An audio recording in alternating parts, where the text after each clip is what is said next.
l'invité de la matinale.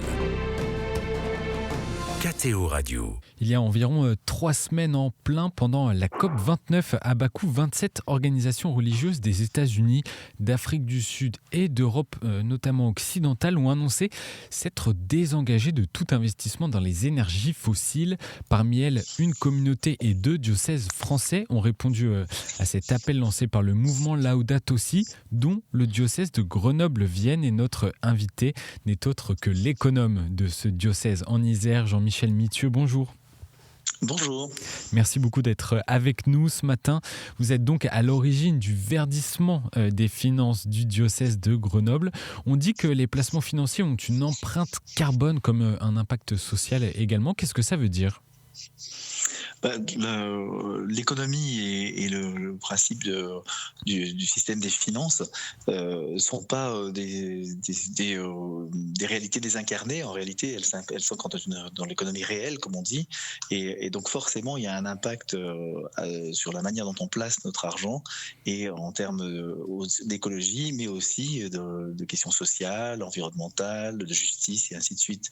Donc voilà, c'est ces éléments-là qui sont importants dans cette réflexion sur les placements. L'argent n'est pas désincarné. Donc, à Grenoble, c'est un parcours que vous avez entamé, une transformation dès 2017. Qu'est-ce qui est à l'origine de ce choix ? En fait, dans les années 2016-2017, une grosse réflexion s'est imposée un peu à nous, notamment après la crise financière de 2008 et puis des conséquences qu'elle pouvait avoir sur les placements financiers du diocèse. Et pour nous, une réflexion a été menée pour savoir dans quel contexte on voulait gérer nos questions de finances pour le bien commun du diocèse. Et à cette occasion-là, on a d'abord pris un élément de constat. On s'est rendu compte qu'on n'était pas des spécialistes des placements, que ce n'était pas directement notre métier, et que donc on allait sans doute faire le choix de déléguer une gestion de tous nos placements à moyen et long terme à des délégués qui seraient donc qui géreraient pour nous. Mais on voulait pas évidemment que ces délégués gèrent n'importe comment, et notamment par rapport à l'état d'esprit à la fois en bon père de famille, mais aussi sur les questions de doctrine sociale de l'Église, c'est-à-dire ce que nous estimons être des placements justes, des manières justement interagir avec ces placements sur l'économie qui soient productifs, qui soient en cohérence avec notre réalité chrétienne. Et c'est comme ça qu'en fait la genèse de ce travail-là s'est mise en place en 2017. Et ça a été bien reçu, ça a été un choix qui a été validé par le comité économique du diocèse et par l'évêque facilement.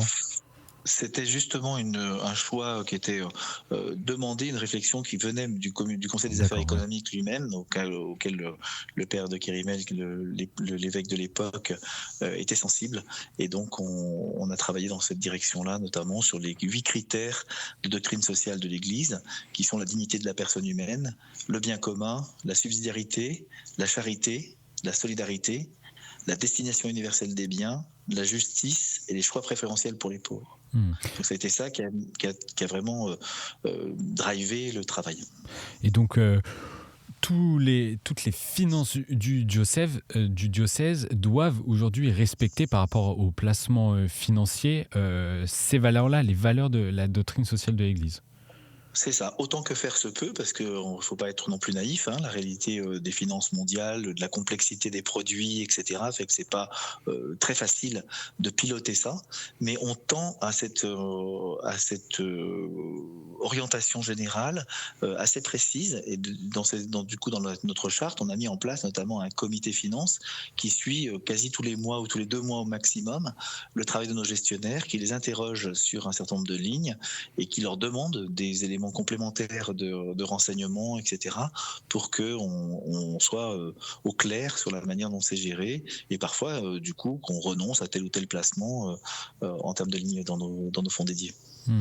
Et si on va un peu plus dans le détail, comment sont gérés ces fonds et par qui un peu plus exactement ? Alors, ils sont gérés par 2 gestionnaires bancaires et de fortune. C'est des spécialistes de banques privées, on pourrait dire, et dans 2 établissements différents, tous les 2 avec les mêmes critères, de telle manière qu'il y a un certain challenge entre les 2 gestionnaires sur les mêmes types de montants initiaux. Et ces fonds-là donc sont gérés par eux dans le cadre de fonds dédiés qu'on a créés spécifiquement au sein de l'autorité des marchés financiers. On a créé 2 fonds, un fonds Saint-Hugues et un fonds Saint-Bruno, qui sont les fonds du diocèse de Grenoble. Comment faites-vous pour vous assurer que tous les placements du diocèse ne financent pas des investissements dans les énergies fossiles, car certains placements peuvent parfois être assez opaques? Alors justement, toute la partie placement en direct, ça c'est très clair et ça a été exclu de manière précise et répertoriée. Et ensuite, sur les différents fonds un peu structurés qui peuvent être détenus à l'intérieur de notre propre fonds, à chaque fois, on a une interrogation avec nos gestionnaires qui eux-mêmes interrogent les gestionnaires de ces fonds pour qu'on ait des retours précis sur le taux, on pourrait dire, d'énergie fossile qui pourrait être objet de placement à l'intérieur de ces fonds structurés. Et lorsqu'il nous semble que vraiment il y a une part suffisamment substantielle, quand on a 0,01 ou autre, ça peut arriver qu'on arbitre en disant bon, ça on peut le conserver, mais dans notre tendance c'est vraiment d'aller vers un zéro énergie fossile. Voilà. Donc dès qu'on est sur un taux qui monte légèrement plus que 0 et quelques, on arrête. Voilà. Quels sont les enjeux autour du verdissement des finances pour les diocèses aujourd'hui? Alors je pense que c'est plus un enjeu d'ailleurs global que seulement des diocèses. C'est une question de cohérence simplement avec l'Évangile, avec la réalité des valeurs. On pourrait dire que l'Église véhicule. On peut pas à la fois rappeler un certain nombre de cohérences à avoir dans nos vies individuelles et institutionnellement pas les mettre en œuvre.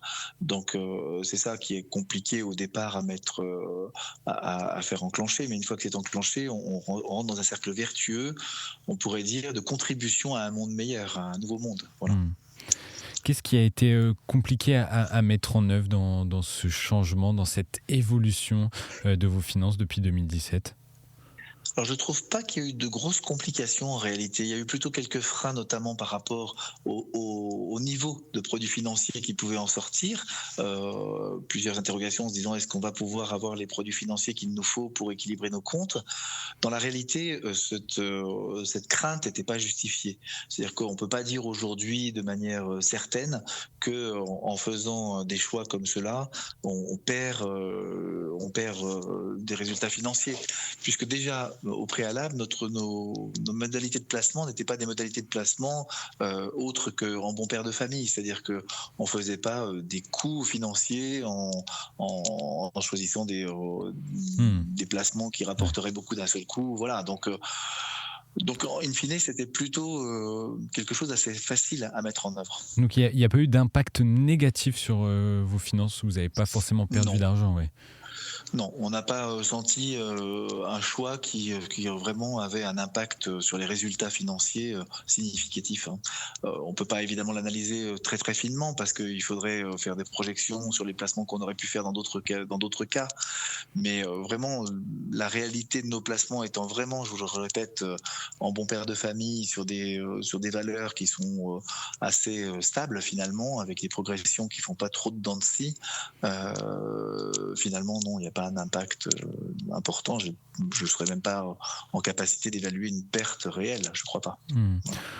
Aujourd'hui, en France, il n'y a que 2 diocèses à avoir verdi leurs finances, le vôtre et celui de Nantes également. Pourquoi les autres diocèses ne l'ont-ils pas fait ou pas encore fait, selon vous ?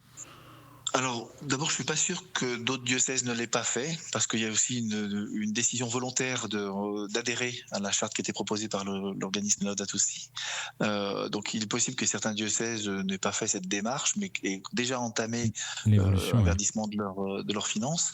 Au-delà de ça, je pense que c'est toujours pareil. Ça dépend un petit peu de comment le diocèse est géré, dans quelle histoire il se situe, et avec les administrateurs qui peuvent être plus ou moins sensibles à ces changements-là. Mais de toute façon, c'est quand même une tendance assez générale et dans les discussions qu'on peut avoir entre économes, il y a quand même un infléchissement des choses et ça va avancer au rythme de l'histoire de chaque diocèse, mais ça va avancer assez vite, je pense. Donc c'est facilement transposable à n'importe quelle finance d'un diocèse. Il me semble que oui. Après, c'est des choix de gestion, hein. Donc, choisir par exemple de faire gérer ces fonds à moyen et long terme, c'est un vrai choix de gestion. Oui. Nous, il nous semblait effectivement que c'était plus raisonnable que de gérer en direct. D'autres diocèses peuvent avoir d'autres positions là-dessus. Évidemment, c'est beaucoup plus complexe, à mon sens, de gérer le verdissement d'un portefeuille assez complexe quand on gère ça en interne d'un diocèse. Nos ressources humaines et nos compétences internes sur les placements financiers, et notamment le décryptage de ces compositions de fonds, on n'a pas les outils pour. Donc, les vrais professionnels de la finance sont quand même mieux équipés, ont plus d'agences et autres qui peuvent les aider à faire ce genre de travail, d'autant plus qu'il y a une pression de l'ensemble des clientèles, hein, aussi bien particulières que institutionnelles, sur justement toutes ces questions à la fois de critères sociaux, de DSE et ainsi de suite. Donc ça, c'est quelque chose qui est un choix que chacun doit prendre, mais c'est faisable. Est-ce que vous avez eu un retour des catholiques dans votre diocèse par rapport à cette évolution du fonds? Comment ont-ils perçu ce choix? Alors on a un retour plutôt actuellement là avec cette publication de nos choix, parce que de fait on n'avait pas forcément particulièrement communiqué là-dessus. C'était vraiment pas du greenwashing, j'allais dire, hein. C'est-à-dire notre objectif n'était pas de communiquer sur la manière dont on plaçait parce qu'on serait exemplaire ou parce que voilà. Et donc on était vraiment dans une démarche interne de cohérence. Et donc objectivement on n'a pas vraiment pris le temps de communiquer sur ces placements spécifiques qu'on avait orientés depuis 2017. Et en fait l'effet de l'annonce qui vient d'être faite il y a quelques semaines fait remonter auprès de nous un certain nombre de réactions plutôt positives. Ouais. Et un dernier point, Jean-Michel Mithieu, est-ce que vous espérez que cet effet d'annonce aussi de ces dernières semaines puisse faire des émues dans les diocèses français, même si encore une fois vous dites qu'il y a possiblement d'autres diocèses qui ont déjà entamé cette transformation de leurs finances, mais est-ce que vous espérez que ça puisse créer une émulation ? Moi, je le souhaite vivement parce que je pense qu'il y a une question de cohérence entre notre foi et puis la manière dont on agit. C'est quand même le message de l'Évangile qu'on annonce, hein, le fait d'être cohérent entre les actions et puis notre fond de foi. Et je pense que ça passe par notamment tous les actes de gestion quotidiens et particulièrement ces questions de placement financier pour les diocèses. Donc oui, ça me semble être plutôt souhaitable. Merci beaucoup d'avoir accepté notre invitation et d'avoir été avec nous ce matin, Jean-Michel Mithieu. Je rappelle que vous êtes l'économe du diocèse de Grenoble-Vienne qui a notamment répondu, entre autres, ou en tout cas engagé sa transformation et le verdissement de ses finances depuis 2017 dans un respect des encycliques de la doctrine sociale de l'Église et notamment de l'encyclique Laudato Si du pape François. Merci à vous et bonne journée et bonne continuation. Merci, bonne journée aussi à vous.